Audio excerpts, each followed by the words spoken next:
Shalom saudara yang dikasih dalam Tuhan, puji nama Tuhan. Kembali lagi di channel Satu Hari Satu Firman. Di sini saya akan membawakan tentang iman, tentang bagaimana kita takut akan Tuhan. Karena sebelumnya kita membahas tentang hikmat. Nah, ini ada hubungannya tentang hikmat, yaitu bagaimana kita takut akan Tuhan. Kita akan baca di dalam Amsal pasal yang 3 ayat yang kelima hingga yang keenam. Demikianlah firman Tuhan. Percayalah kepada Tuhan dengan segenap hatimu, dan janganlah bersandar kepada pengertianmu sendiri. Akuilah Dia dalam segala lakumu, maka Ia akan meluruskan jalanmu. Amin. Saudara yang dikasih dalam Tuhan, di ayat yang kelima dikatakan percayalah kepada Tuhan dengan segenap hatimu. Ini merupakan awal dari rasa takut akan Tuhan. Ketika kita menginginkan suatu rasa takut akan Tuhan, maka langkah pertama yang harus kita lakukan adalah percaya kepada Tuhan dengan segenap hati kita. Artinya apa, saudara? Dengan segenap hati jiwa kita, pikiran kita, perasaan kita, kehendak kita, kita taruh di bawah otoritas Tuhan. Itu artinya, saudara. Dengan demikian kita bisa takut akan Tuhan. Maksudnya gimana sih? Takut akan Tuhan adalah bagaimana kita menyerahkan pikiran kita, perasaan kita, kehendak kita, kemauan kita itu di bawah otoritas Tuhan, di bawah kehendak Tuhan. Barulah kita akan mengalami rasa takut akan Tuhan.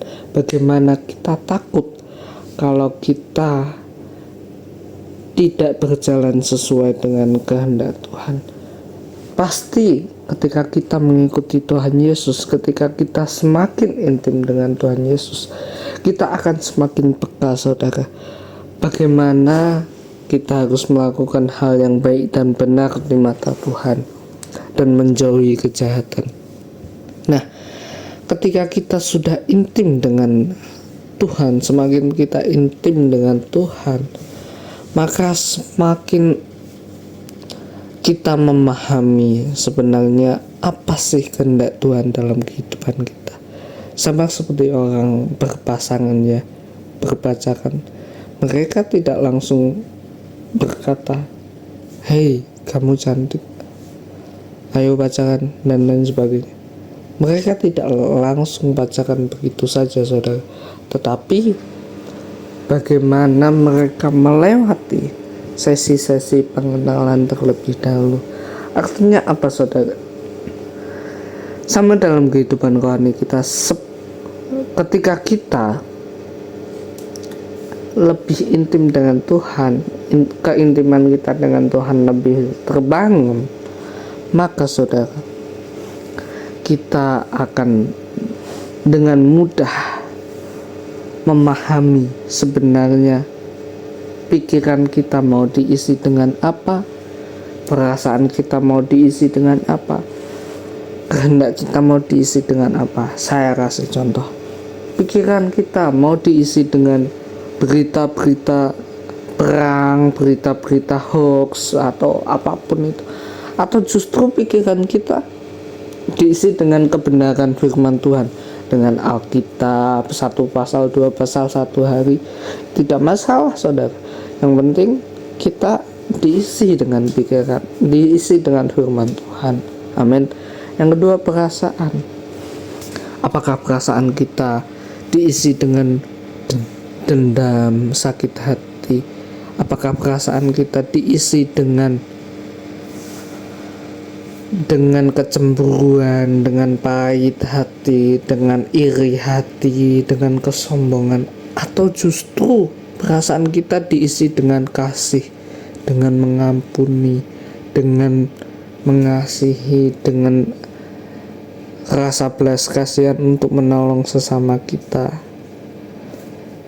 Kemudian kehendak kita, apakah kehendak kita ingin membalas kejahatan orang, ingin membalas perkataan orang yang menyakitkan kita, ingin membalas segala sesuatu yang jahat yang berasal dari teman kita atau apa, atau justru kehendak kita diisi dengan membalas kejahatan dengan kebaikan.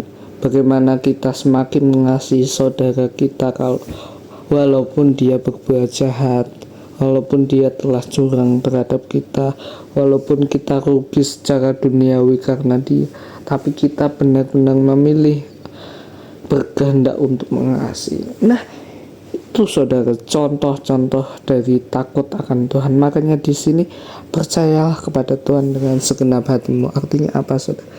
Segenap hati dalam bahasa aslinya, hati ini berarti jiwa. Artinya pikiran kita, perkataan kita, tindakan kita itu benar-benar harus percaya kepada Tuhan, harus diotoritaskan kepada Tuhan. Tuhan harus pegang alih, harus berotoritas terhadap pikiran kita, perasaan kita, kehendak kita, apapun yang kita miliki sampai saat ini, saudara. Dan janganlah bersandar kepada pengertianmu sendiri. Nah, ini bagaimana ketika kita, Tuhan Yesus kata, barang siapa mengikuti aku, ia harus menyangkal dirinya dan memikul salib dan mengikuti aku. Nah, ini contohnya, saudara. Jangan bersandar pada pengertian sendiri. Artinya kita menyangkal diri bahwa pengertian kita, kepintaran kita, bakat kita, kemampuan kita, talenta kita tidak ada apa-apanya dibandingkan dengan kasih Tuhan. Amin. Talenta kita tidak akan berguna jika talenta kita tidak dipakai Tuhan untuk membantu sesama, tidak dipakai Tuhan untuk menjadi berkat, justru malah dipakai untuk menyombongkan diri.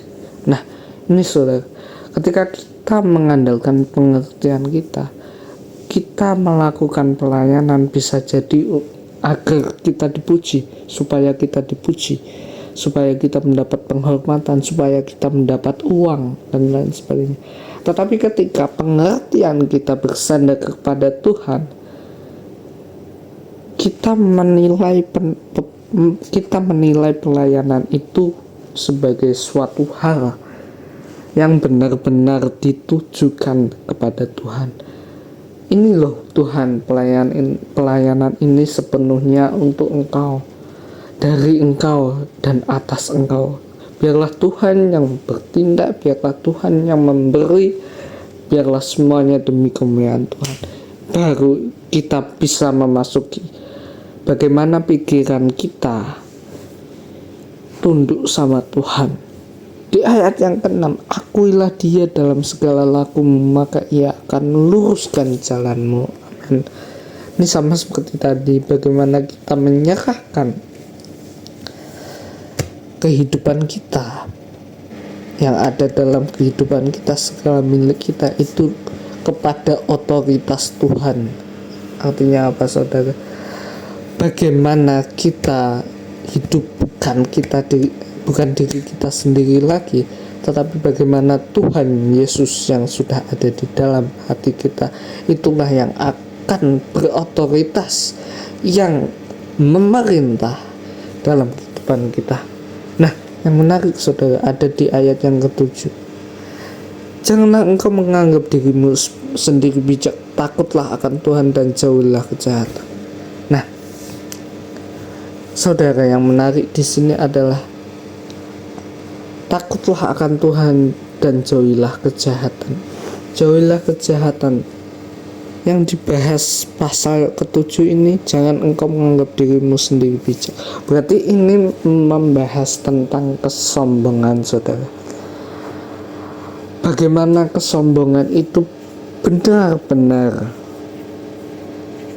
dosa yang dibenci oleh Tuhan. Makanya Lucifer itu adalah malaikat yang jatuh karena kesombongan, karena dia ingin dirinya sama seperti Tuhan. Dia sombong, dia iri hati, makanya dia jatuh. Nah, bagaimana kita bisa rendah hati kepada Tuhan? Itulah kunci bagaimana kita memiliki rasa takut akan Tuhan, yaitu dari kerendahan hatian kita, dari kita rendah hati bahwa kita tidak ada apa-apanya di hadapan Tuhan kalau tanpa kasih Tuhan. Kalau kasih Tuhan tidak mengubahkan kita, kalau kita tidak menerima keselamatan itu, kita tidak ada apa-apanya di mata Tuhan. Kita akan percuma dibuang ke neraka. Tetapi bagaimana kita menyadari bahwa Tuhan telah menyelamatkan kita, bahwa saya telah diselamatkan oleh kasih Tuhan, dan kasih Tuhanlah yang memampu, dan bahwa kasih Tuhanlah yang memampukan saya untuk berdiri sampai detik ini, untuk bisa melayani Tuhan. Itu karena anugerah Tuhan. Amin. Tuhan Yesus memberkati.